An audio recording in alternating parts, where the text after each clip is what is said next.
MK yang juga menyatakan bahwa tuduhan-tuduhan kepada pemerintah seperti kecurangan, intervensi aparat, kemudian apalagi politisasi bansos, kemudian mobilisasi aparat, ketidaknetralan kepala daerah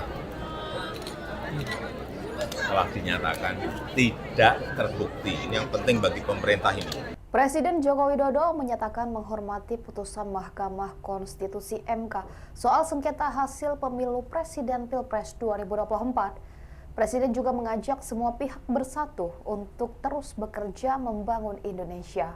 Hal ini Jokowi sampaikan saat memberikan keterangan pers di Sulawesi Barat pada Selasa 23 April 2024. Menurut Presiden, lewat pertimbangan hukum yang disampaikan, MK menyatakan bahwa tuduhan kepada pemerintah yang disampaikan oleh pemohon tidak terbukti. Tuduhan yang dimaksud mulai dari kecurangan, intervensi aparat, politisasi bansos, ketidaknetralan pejabat kepala daerah hingga mobilisasi aparat. Tak lupa, Presiden Jokowi juga menyatakan mendukung proses transisi dari pemerintahannya ke pemerintahan yang baru nanti. Sebelumnya, MK dalam pembacaan putusan perkara menyatakan menolak gugatan dari pihak Anies Muhaimin dan Ganjar Mahfud secara keseluruhan. Ikuti terus berita menarik lainnya, jangan lupa like dan share seluruh akun Tribun Medan. Pak, respon putusan MK terkait gugatan putusan MK yang menolak semua gugatan Pak Anies dan Pak Ganjar, Pak. Ya, pemerintah menghormati putusan MK yang final dan mengikat. Dan pertimbangan hukum dari putusan MK yang juga menyatakan bahwa tuduhan-tuduhan kepada pemerintah seperti kecurangan, intervensi aparat, kemudian apalagi politisasi bansos, kemudian mobilisasi aparat, ketidaknetralan kepala daerah telah dinyatakan tidak terbukti. Ini yang penting bagi pemerintah ini.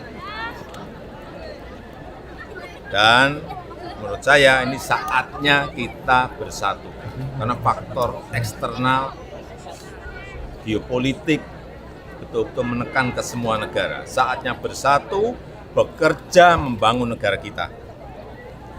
Dan pemerintah mendukung proses transisi dari pemerintahan sekarang ke nanti pemerintahan baru.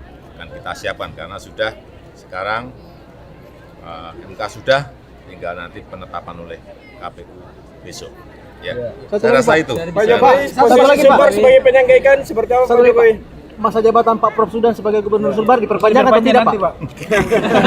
Soalnya sikap DPRD terbelah, Pak. Ya, setiap 3 bulan itu kita evaluasi. Ada kemungkinan Kalau baik, kenapa harus diganti? Berarti diperpanjang, Pak. Diperpanjang, Pak. Soalnya habis 12 Juni, Pak. Saya sampaikan kan, setiap 3 bulan itu kita evaluasi. Evaluasinya baik nggak, Pak? Menurut Bapak Ibu baik nggak? Baik. Ya sudah, Baik. nanti diperpanjang.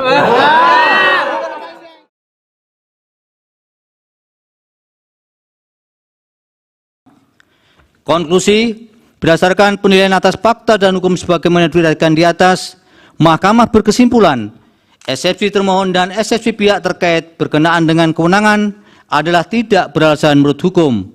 Mahkamah berwenang mengadili permohonan aku. Permohonan diajukan masih dalam tenggang waktu yang ditentukan oleh peraturan perundang-undangan. Pemohon memiliki kedudukan hukum untuk mengajukan permohonan aku. Eksepsi termohon dan eksepsi pihak terkait berkenaan dengan pokok permohonan adalah tidak beralasan menurut hukum. Permohonan pemohon tidak beralasan menurut hukum untuk seluruhnya. Berdasarkan Undang-Undang Dasar Negara Republik Indonesia tahun 1945, Undang-Undang Nomor 24 tahun 2003 tentang Mahkamah Konstitusi, sebagaimana telah diubah terakhir dengan Undang-Undang Nomor 7 tahun 2020 dan seterusnya dianggap dibacakan, amar putusan mengadili dalam eksepsi, menolak eksepsi termohon dan eksepsi pihak terkait untuk seluruhnya. Dalam pokok permohonan, menolak permohonan pemohon untuk seluruhnya.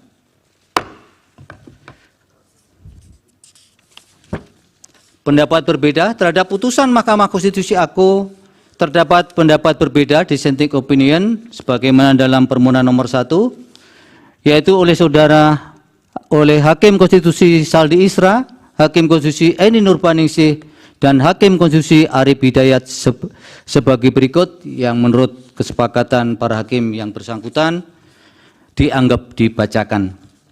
Demikianlah diputus dalam rapat permusyawaratan hakim oleh 8 hakim konstitusi, yaitu Soeharto selaku ketua merangkap anggota, Saldi Isra, Arif Hidayat, Eni Nurbaningsih, Daniel Yusmik Pepoe, M. Guntur Hamzah, Ridwan Mansur, dan Arsul Sani, masing-masing sebagai anggota, pada hari Rabu tanggal 17 bulan April tahun 2024 yang diucapkan dalam sidang pleno Mahkamah Konstitusi terbuka untuk umum pada hari Senin tanggal 22 bulan April tahun 2024 selesai diucapkan pukul 15:11 waktu Indonesia Barat oleh 8 hakim tersebut dengan dibantu Eri Satria Pamungkas, Anak Agung Dian Onita, Radian Primanugraha, Sepri Porkonata Tarigan, Hani Adani, Ria Indriani, Wilma Silalahi, Nur Lydia Stefani Hikmah, Siska Yosepin Sirait, Penny Tripurnamasari,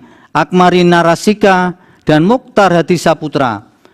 Masing-masing adalah panitera pengganti pada Mahkamah Konstitusi dengan dihadiri oleh pemohon dan kuasanya, oleh termohon dan kuasanya, pihak terkait atau kuasanya, dan Badan Pengawas Pemilihan Umum.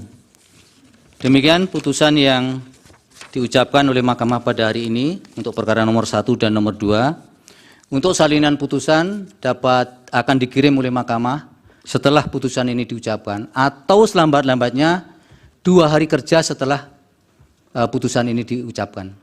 Demikian, terima kasih kepada semua pihak atas perhatiannya. Dengan demikian, sidang selesai dan ditutup. Hadirin dimohon berdiri. Yang Mulia Majelis Hakim Konstitusi meninggalkan ruang persidangan.